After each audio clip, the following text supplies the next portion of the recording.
Bhav here. Today I am back with my series of videos about the periodic table. Today I am going to be explaining part 5 of the periodic table, which is the carbon family. But as usual, I will start off with a brief summary of what exactly is the periodic table. The periodic table is the picture to my right. This is a picture of all the elements on the periodic table. Today we are going to be going over this group from element number 6 carbon to fluorovium, which is element 114. Now, I'm not going to do everything in the middle.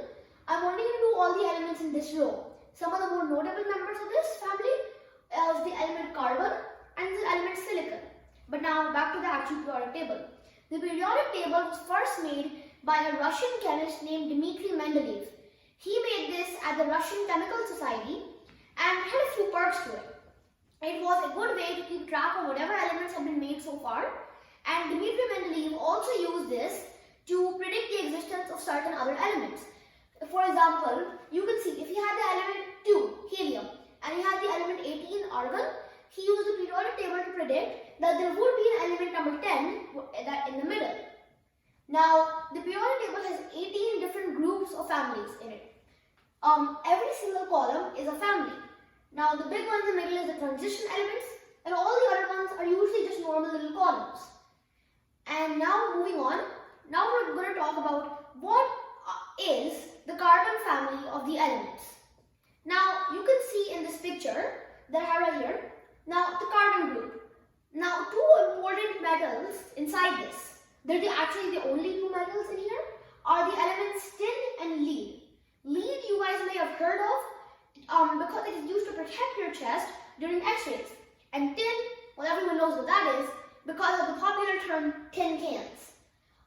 They're also used in things such as car batteries, low melting alloys, and also, interestingly, protective shielding around nuclear reactors.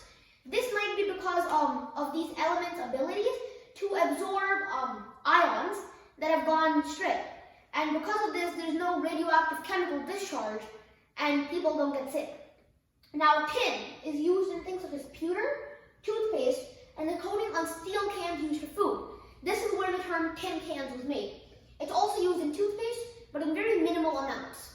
Now, the carbon, next thing I'm going to be talking about is what exactly are the properties of the carbon family. Now, I have another picture about this. It's this one. Now, the carbon family includes the elements carbon, silicon, germanium, tin, and lead. Now, there's also the new element fluorovium, which wasn't mentioned on this. Carbon is a non-metal. Silicon and germanium are metalloids, and they're also very useful semiconductors, and tin and lead are metals. Now, the physical properties of the carbon family include each one of them have 4 valence electrons. This means that each of them has 4 electrons that can give to another element. Because of this, the entire carbon family is extremely useful because it can bond with just about anything. You give an element and it can bond with it. The only exception to this is the inert gases. Now, they will share electrons. Like they won't give electrons or take electrons from you. They'll share them. That's why they're useful for making alloys. That they won't just take something else with electrons and become a more stable version of themselves. They'll share with you and make something useful, such as oxygen, which is such as carbon dioxide, which is CO2. Now, all the carbon family metals are extremely abundant on Earth, and they all tend to be dark in color, such as this. This is a picture of silicon, the straight metal. This is the solid form of it. Now, the carbon elements are also extremely useful, and they're characterized by not really having that much in common with each other. That, like, think about it.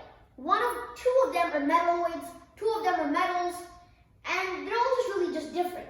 Now, the most important element on this group is the element carbon. Carbon can bond with just about every element on the periodic table, and it makes up the basis of all life.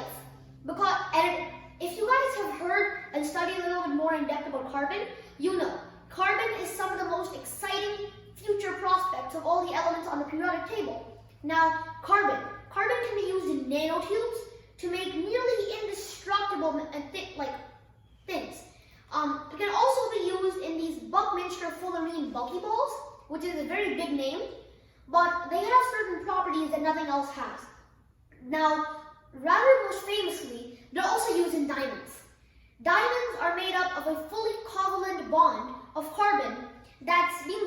in a way that nothing can get between the atoms, and that's why it's just very strong. The only exception to the usefulness of this group is the element flerovium, which was created just a few years back, and it decays so fast that there are no uses per se for flerovium. Now, I'm going to go on and talk about the uses in depth about every single element of the carbon family. So, you can see this. This is a little cutout of what exactly are the carbon elements. Again, this is missing the last element, flerovium. Don't pay any attention to that. Now, this element exists as a non-metal in several forms. Now, you're familiar with two of them. One, the pencil you write with every day, which is graphite. And another, the ring or necklace you might be happening to wear right now, and that's diamond. But, more interestingly, carbon makes up the base of all life. And it has a whole branch of chemistry dedicated to it, which is organic chemistry. Now moving on to the uses of the other elements. A reiteration about carbons. It's the basis of all life on Earth. This makes it have nearly infinite uses. It is used in things such as graphite, and it's what diamonds are made out of. Next is the element silicon, which has been made extremely famous by the valley named after it in California. Most of you must have heard of the valley called Silicon Valley.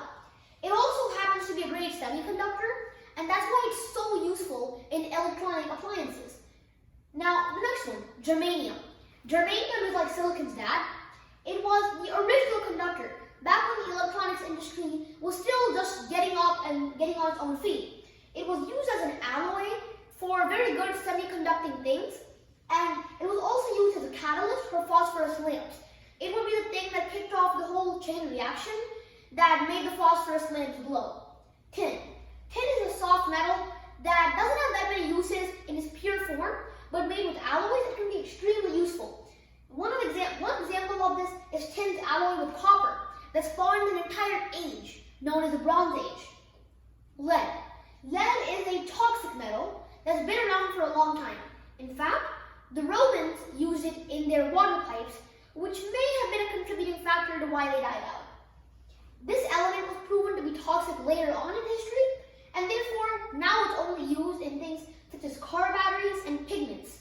Certain pigments need the lead to get their color in. It's also used in radiation protection, such as when the doctors are doing their x-ray on you, they put a lead coat on your chest so the radioactive particles don't give you diseases.